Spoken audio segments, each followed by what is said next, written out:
সব কথার দলিল খুঁজতে নাই রে বাবা। আপনি যদি এখন আমার কন নবীজি এই মাইক লাগায় কোন সময় ওয়াজ করছে দলিল দেন, আমার পক্ষে কি দলিল দিতে পারবো? নবীকে মাইক লাগায় ওয়াজ করছে, এগুলোকে দলিল করতে দেওয়া সম্ভব? যে নবী কোন মাঠে খোলা মাঠে লাইট লাগাইছে এইভাবে দেখেন চলবি, আমার পক্ষে কি সম্ভব? এই জন্য সব কথা দলিল খুঁজছেন না বাবা, কিছু আছে প্রেমের বিষয়ে, কথা কোন ঠিক কিনা? একটা যন্ত্র ভাঙ্গা হারাম, অথচ ওয়াইস আল কারণী 32টা যন্ত্র ভেঙে ফেলে দিয়েছেন আমার নবীর মহব্বতে, কথা বলে ঠিক কিনা? ঠিক কিনা? সব জায়গা দলিল খুঁজছেন না, সব পাগল পাগল না, কিছু পাগল এমনও আছে যারা আল্লাহ নবীর প্রেমে দেওয়ানা। আমরা কার প্রেমে দেওয়ানা? আল্লাহ নবীর প্রেমে দেওয়ানা। এই জন্য আমি বলেছিলাম আমার নবী আপনার নবী দুনিয়ার মধ্যে এসেছে, আপনারা বলেন আমার নবীকে রহমত না গজব? আমার নবী কেমন রহমত, নিজে মায়ের খায় কিন্তু কাউকে মারে না, কথা বলেন ঠিক কিনা? এই জন্য মা আমেনা বলেন আমাকে এক এক সময় এক এক নবী আইসা বলতেছে আমেনা, ও আমেনা গো আপনার মাঝে নূর নবী এসেছে। কোন নবী এসেছে? আল্লাহ বলে কত জাআকুম মিনাল্লাহি নূর, অবশ্যই আমি আল্লাহর পক্ষ থেকে নূর এসেছে। 27টা তাফসীরের মধ্যে একটা তাফসীর, যেই তাফসীরের নাম হলো তাফসীর জালালাইন, এটা আলিয়া মাদ্রাসায় পড়ানো হয়, কওমি মাদ্রাসায় পড়ানো হয়। অনেকে বলে নূর দিয়া নাকি কোরআন বুঝাইছে। আমি বললাম তারা হলো কিতাব সুর আর কিছু না, ওই তাফসীরে জালালাইনের মধ্যে এসেছে নূর মানে হলো আমার নবী, আর কিতাব মানে হলো কোরআন শরীফ। এই জন্য আমার যুবক ভাইয়েরা আমার নবী নূর হিসেবে এসেছেন। আপনারা যে আদম সফিউল্লাহ বলে নবী এসেছে, ইদ্রিস আলাইহিস সালাম বলে নবী এসেছে। মা আমেনা বলে আমি এইভাবে মাসের পর মাস নবী গোল আমার ঘুমের করে আইসা স্বপ্ন বইলা দিয়া যায় নবী এসেছে। মা আমেনা বলে এই দুনিয়ার মধ্যে যখন সন্তান পেটের মধ্যে আসে মানুষের মাস গণনা করে, আমিও সংবাদ পাইতে পাইতে মাস গণনা করলাম, কিন্তু দুনিয়ার মা পেটের মধ্যে বাচ্চা গেলে পেট বড় হয়, কথা কোন ঠিক কিনা বলেন? আমার পেটটা ভারী হয়, কিন্তু মা আমেনা বলেন আমি সন্তানের সংবাদ শুনতেছি কিন্তু আমার মধ্যে এমন কোন আলামত আমি দেখতেছি না। এই জন্য আমি বড় চিন্তায় পড়লাম। একদিন রাতের বেলায় মনে মনে ভাবতেছি আমি তো অনেক সংবাদ পাইলাম, কিন্তু সংবাদ অনুযায়ী মাস তো সমাপ্ত হচ্ছে, কিন্তু আমি তো এখন সংবাদ পাওয়ার পরে বাস্তব রূপ দেখার জন্য আগ্রহ।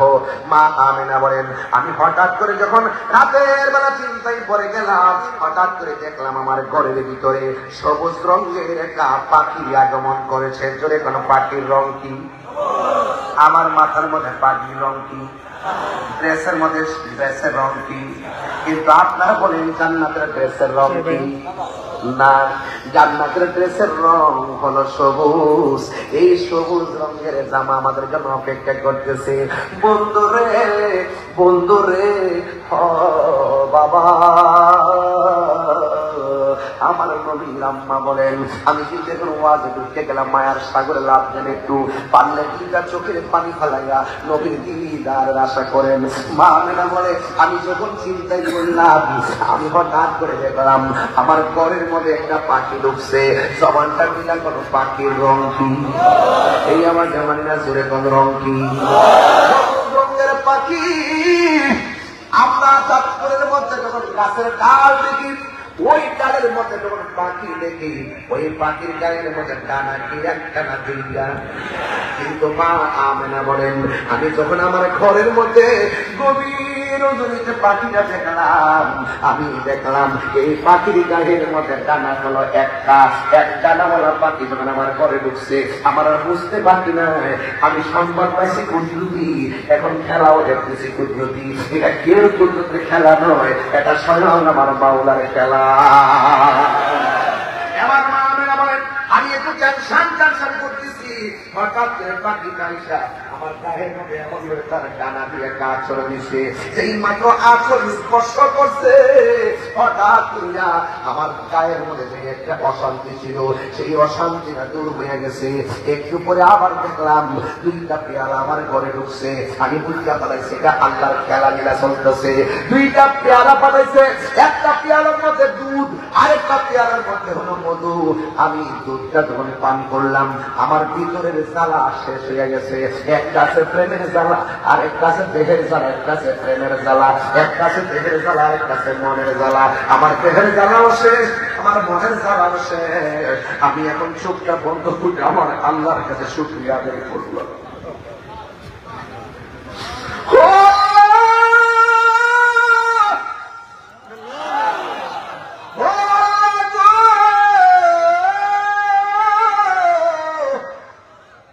নবীগণ আইসা যে সম্পদ দিচ্ছে, রহমাতুল্লিল আলামিনের মা নাকি আমি হব, কখন আমার সাধু মনি দেখব। চোখ বন্ধ কইরা যখন হাতটা বাড়াচ্ছে গো, হঠাৎ করে চোখটা যখন খুলছে, খোলা করে তাকায় দেখতেছেন ঘরের ভিতরে একটা অপরূপ সুন্দরী নারী দাঁড়ায় রয়েছে, যার নাম হলো মা হাওয়া। কুরআন হাদিস খুলে দেখো, আদম তো সামান্য নয়। যাইয়া দেখো পাক কুরআনে সূরাত আল বাকারাতে বলিয়াছে পাক জাতে, বলিয়াছে পাক জাতে আদম হাওয়া হইতে জুদা নয়। কুরআন হাদিস বলে দেখো, আদম তো সামান্য নয়। কথা কোন ঠিক কিনা? যাইয়া দেখো পাক কুরআনে সূরাত আল মায়েদাতে বলিয়াছে পাক জাতে, বলিয়াছে পাক জাতে রাসূল খোদা হইতে জুদা নয়।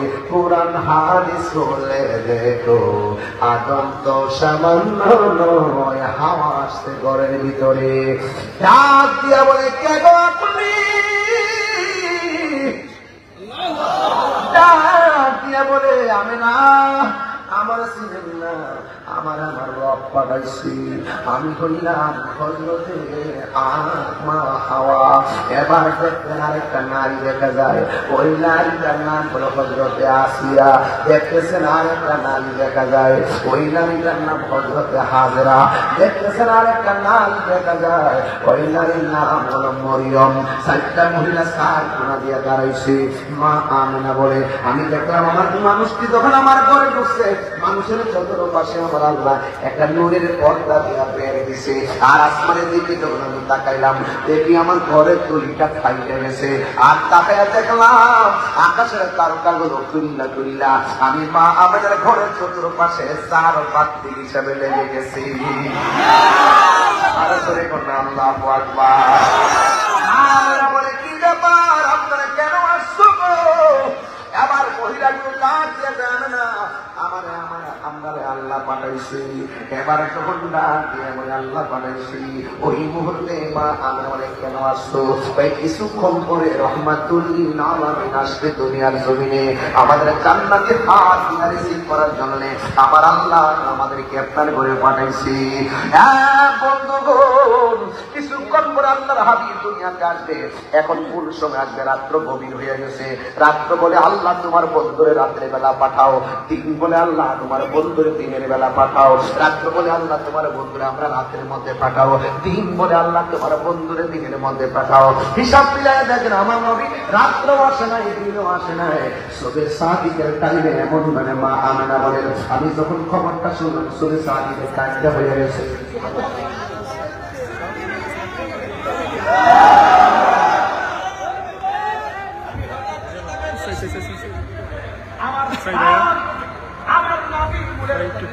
বাম দিক দিয়া সবে সাদিকের টাইমে একটা নূরের জ্যোতি বাইরেছে।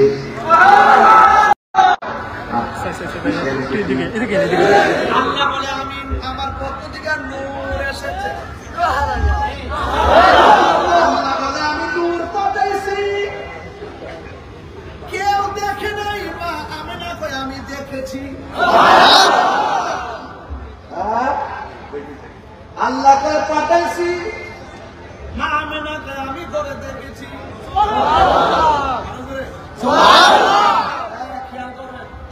আমার নাবি বলে দেখলাম ওই নূরের যেদিটা দুনিয়াতে আয়েশা দুইটা ডায়লগের নাম আল্লাহ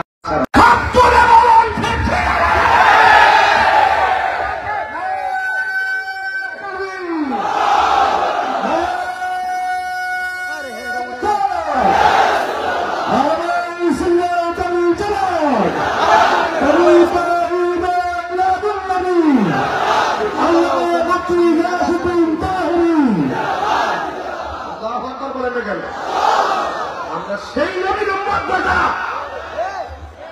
আমার নবী আলোচনা করতে শরম লাগে, লজ্জা লাগে। চিংড়ি খাইলে কাপ দ্বারা মোল্লা ছিল না। মা মানে বলেন আমি দেখতেছি দুইটা ডায়লগ, এক আশহাদু আল্লাহ ইলাহা আল্লাহ ছাড়া কোনো মাবুদ, সাজদা দেওয়ার মালিক কে? মাথা নত করতে কার কাছে? আমরা কি আল্লাহ ছাড়া কাউকে সাজদা করি? মাজার গুলোকে সাজদা করি? কোনো বিশ্বাসে কি সাজদা করি? তাহলে তোমরা আমার মাজার পূজারি বলো কেন? এগুলো জুলুম, এগুলো অবিচার, এগুলো আমাদেরকে মিথ্যা অপবাদ দেওয়া হয়। কথা বলেন আরে বেকার দলিল যদি খুঁজে খুঁজতে তো ফকিরের পায়ের মধ্যে চুমা দেওয়া যায় না, মা বাবার পায়ের মধ্যে চুমা দেওয়া যায় গেছে, বাবু কুবলা তো রিজিলে ওয়ান যাবে হাতে এবং পায়ের মধ্যে চুমা দেওয়া যায় গেছে। এটা সুন্নতের সাহাবা। কথা বলেন ঠিক কিনা? এরপর আমরা দিতে দেই না, কারণ আমরা অপব্যক্ত করি। ওদের গায়ে আছে ঠিক আছে বাবা, মাথা তোমার চুমা দেওয়া উস্তাদ ইসলাম বাবা, মা অবদিও না বাবা, কিন্তু হারাম না বেটা, না যায় বেটা কদম মুসলিম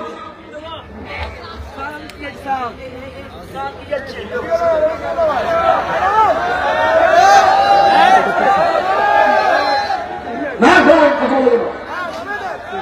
কথা বলবেন না। আমি ব্রাহ্মণ বাড়ির বলে পান আমার বিরুদ্ধে চক্রান্ত চলতেছে, ষড়যন্ত্র চলতেছে। আমি আবারও বলছি, আমি সম্প্রীতি বান্ধব মানুষ।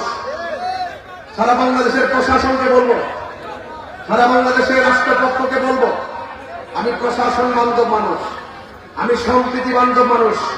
ধর্মের নামে ধর্মান্তর আমি পছন্দ করি না, ধর্মের নামে ও ধর্মের চর্চা আমি পছন্দ করি না। আমি মনে করি ইসলাম শান্তির ধর্ম, ইসলাম মানবতার ধর্ম, ইসলাম মানব কল্যাণের ধর্ম। ধর্মকে ব্যবহার করে রাজনীতি চলবে না, ধর্মের জন্য রাজনীতি করতে হবে।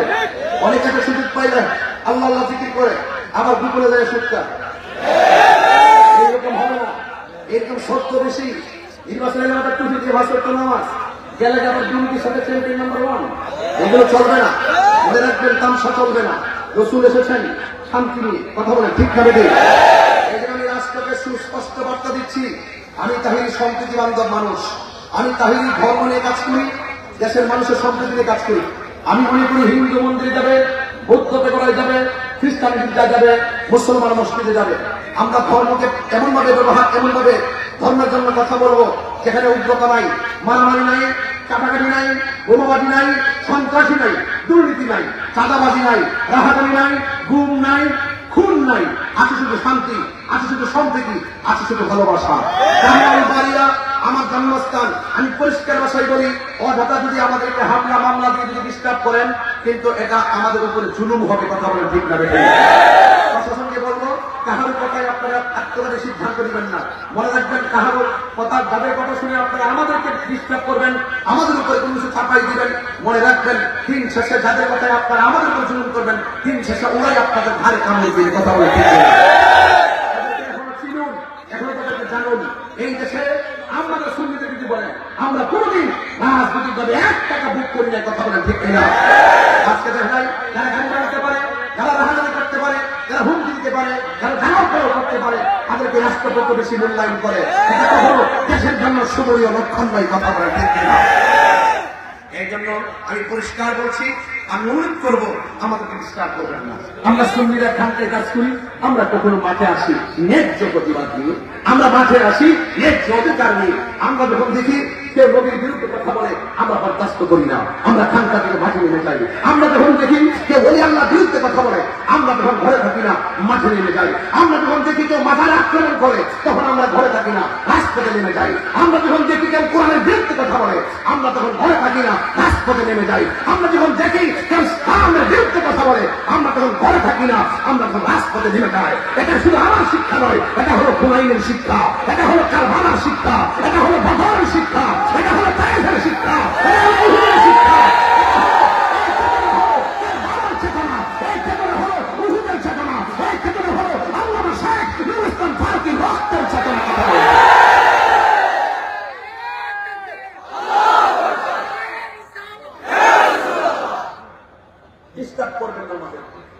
আমাদের দ্বারা দেশের কোনো ক্ষতি হবে না, দেশের কোনো মানুষের ক্ষতি হবে না। আমরা এই ওয়াজে মাঠে যা বলি, কেউ যদি ধর্মের অপব্যাখ্যা করে তাদের বিরুদ্ধে বলি, সেই বক্তব্যগুলোকে রাজনৈতিক ত্যাগের দিকে ফেলবেন না। আমি বাংলাদেশের অনুপস্থ রাজনীতির কোন পদের সদস্য পদ ছিলাম না। এখন আমি যখন মাহফিল করি, 97% মাহফিলে বিএনপি নেতাকে দিক থাকে, তাকে তার সাথে তিনি আমার পাশে বসে থাকেন। ওনারা অনেক কথা বলে, আমাদেরকে সম্মান করেন। যখন তারা আসবে আমাদের পাশে থাকবে, ওরাও মুসলমান, আমরাও মুসলমান। ওরা ধর্মের কথা বলবে, আমরাও ধর্মের কথা বলবো। ধর্মের নামে ধর্ম আমরা ছড়াতে পারবো না, তারা নেতা হলে ছড়াতে পারবে না। কারণ 90% মুসলমানদের দেশে কেউ নবীর বিরুদ্ধে কথা বইয়া যত বড় নেতাই হোক আর মৌলবী হোক, তারা কোনদিন শান্তি পাবে না। কথা বলে ঠিক নেতা কি ধর্মের বিরুদ্ধে কথা বলে? যদি কেউ বলে কেউ বাপ কি ছেড়ে দিল, রাজনীতি করেন, রাজনীতির ভাষায় কথা তারা কাজ করছেন, সমাজে কাজ করছেন। এই জন্য আমাদেরকে ট্যাগ দিবেন না। কি দিবেন না? ট্যাগ দিবেন না। যেই নেতা নদীর পক্ষে আছে, সেই নেতার পা গুলো আমি জিব্বা দিয়ে পরিষ্কার করে দেব। যেই নেতার ভিতরে নবী নাই, এই নেতার ছায়ার মধ্যে আমি পা দিব না।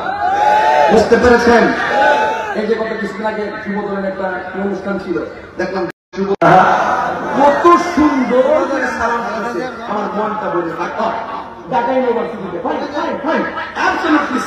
তাদেরকে আমি দিচ্ছি। কারণ এই ছেলেগুলো দেখলাম নবীর সামনে ক্যাম্প করেছে, কি আমরা পছন্দ করি, আমাদের আদর্শের সঙ্গে ওই দৃশ্যটা মিলে গেছে। এখন আমি যদি তার প্রশংসা করি এই আদর্শের জন্য, এটা কি দালালি হবে?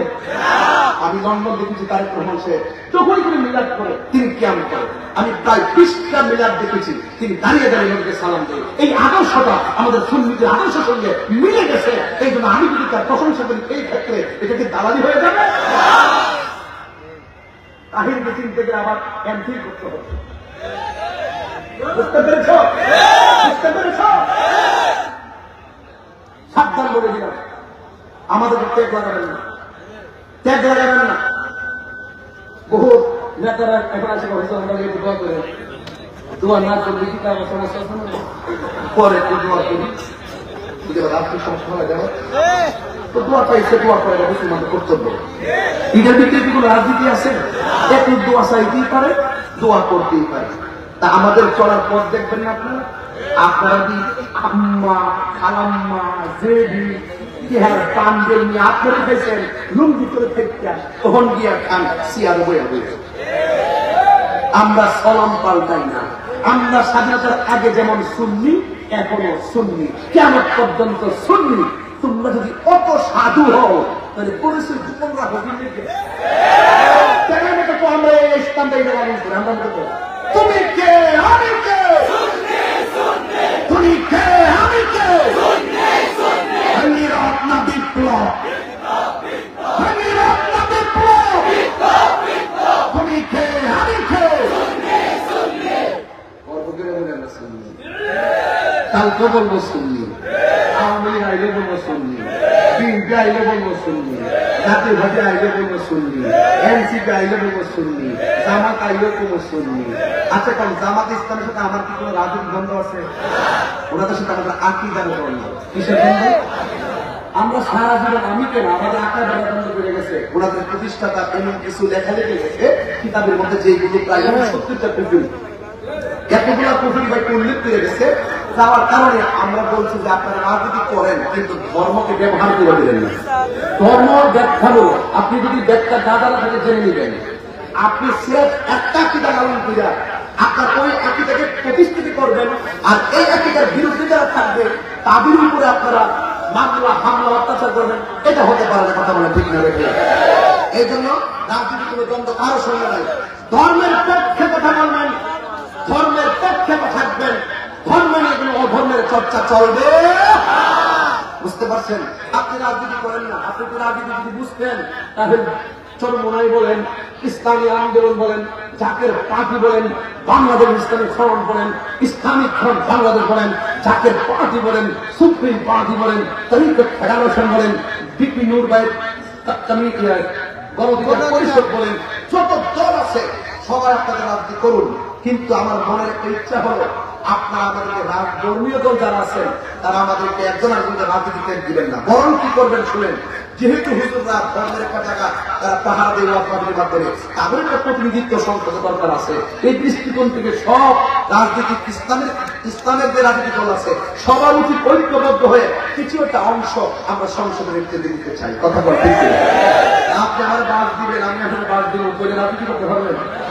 আমাদের সাথে আপনাদের ধর্মের দ্বন্দ্ব এটা আজই বলে চলবে, এটা আমি নতুন আবিষ্কার করলে কেমন পর্যন্ত আকিদার সাথে না মিললে একজন আরেকজনের ঠিকই আমরা ধরবো, কিন্তু এটাকে ঘটে যায় যে আমরা করবো, গাড়ি ভাঙবো, আঘাত করবো, তাহলে এই কাজটা করা যাবে না। দেখলাম যে আমাদের নজরগুলো এখন এই পথটা বেছে নিচ্ছেন আমাদেরকে একাত করার জন্য, আমাদের উপরে বহুত ধরনের ষড়যন্ত্র করতেছে। এই জন্য আমি বলবো আমাদেরকে আপনারা টেক দিবেন না। আমরা আমার নবী দুনিয়াতে আসছেন, শান্তির বার্তা নিয়ে আসছেন। আজকাল চাঁদপুরের মধ্যে এসেছি সেই নবী বাপের শান্তির বার্তাগুলো আপনাদের কর্মপ্রহরে পৌঁছে দেওয়ার জন্য কথা বলেন, ঠিক কিনা? কষ্ট হচ্ছে আপনাদের? কষ্ট হচ্ছে? আল্লাহ